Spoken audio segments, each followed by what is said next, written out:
अमित शाह ने बातचीत की थी, वो देश के बड़े नेता हैं, इतिहास में हमेशा उनका नाम दर्ज रहेगा। और अगर वो कहने की मुझसे गलती हो गई तो उसमें कोई उनकी हानि नहीं होगी। ठीक है सुधांशु जी, अब इस पर आपको जवाब देना, मैं उनकी प्रतिक्रिया में बाद में लूंगी, दोनों को दिखाएं। देखिए, मैं एक बात कहना चाहूंगा, जो पहली क्रमवार जवाब देता हूं। आशुतोष जी ने जो कहा, यही तो सवाल मैंने किया।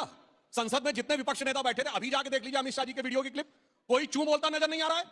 उसके बाद सुनिए, सिर्फ 12 सेकंड नहीं, 600 सेकंड की, किसी ने कोई आपत्ति नहीं की, किसी ने कोई नारेबाजी नहीं की, किसी ने कोई वॉकआउट नहीं किया। यह दर्शाता है कि बाहर आके राजनीति हुई। और मैं फिर भी नम्रता से पूछना चाहता हूं, जबकि ये तो वरिष्ठ व्यक्ति हैं, कॉन्स्टिट्यूशन किस दिन बनकर खत्म हो गया? 26 नवंबर 1949। और आरएसएस पे प्रतिबंध कब लगा हुआ था? 48 और 49 में आरएसएस ने आके प्रदर्शन कर दिया। यही मैं कहना चाहता हूं कि ये लोग तो कहना चाहते हैं। अब मैं बता रहा हूं सर, आपने रिटर्न में बोलिए।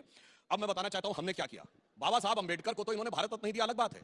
जिसने बाबा साहब को चुनाव हरवाया और बाबा साहब के अनुसार धांधली से हरवाया, उस नारायण काजोरकर को 1970 में पद्म भूषण दिया। बाबा साहब को पद्म अवार्ड नहीं दिया।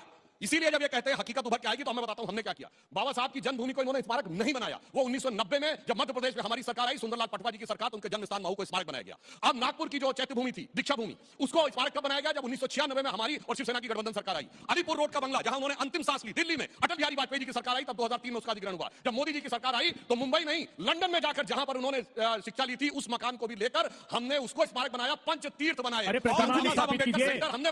इसीलिए मैं बताना चाहता हूं, जब जब बात उठेगी तो बहुत, और इनके साथियों ने सुनिए, अरे सुनिए, मैं डेट के साथ कोट कर रहा हूं। 5 सितंबर 2016 को आजम खान ने हज हाउस के उद्घाटन के समय बाबा साहब अंबेडकर के लिए भूमाफिया शब्द का प्रयोग किया। समाजवादी पार्टी ने कहा, चू नहीं बोले इनमें से कोई। सुधांशु जी, डेट के साथ कोट कर रहा हूं और सुधांशु जी, जल्दी से क्या गोलवलकर ने ये नहीं कहा था कि संविधान भारत की आत्मा नहीं है? कहा था या नहीं कहा था? कहा था। मैं आपको सोर्स कोट करिए, सोर्स कोट करिए। मैं आपको हाँ ना, अरे मैं सोर्स कोट करिए। अभी ध्यान की बात सरेआम, मैं कभी ऐसे शब्दों का इस्तेमाल नहीं करता हूं, लेकिन सुधांशु जी आप सरेआम कर रहे हैं। गोलवलकर ने स्पष्ट तौर पे, आप सुनिए, अब एक मिनट मुझे निकालने की जरूरत नहीं है। महात्मा गांधी ने अगर इनकी बात मानो, अब सुनिए पूरी बात, परेशान होने की जरूरत नहीं। माइक के बिना नहीं होगा, माइक के बिना नहीं होगा।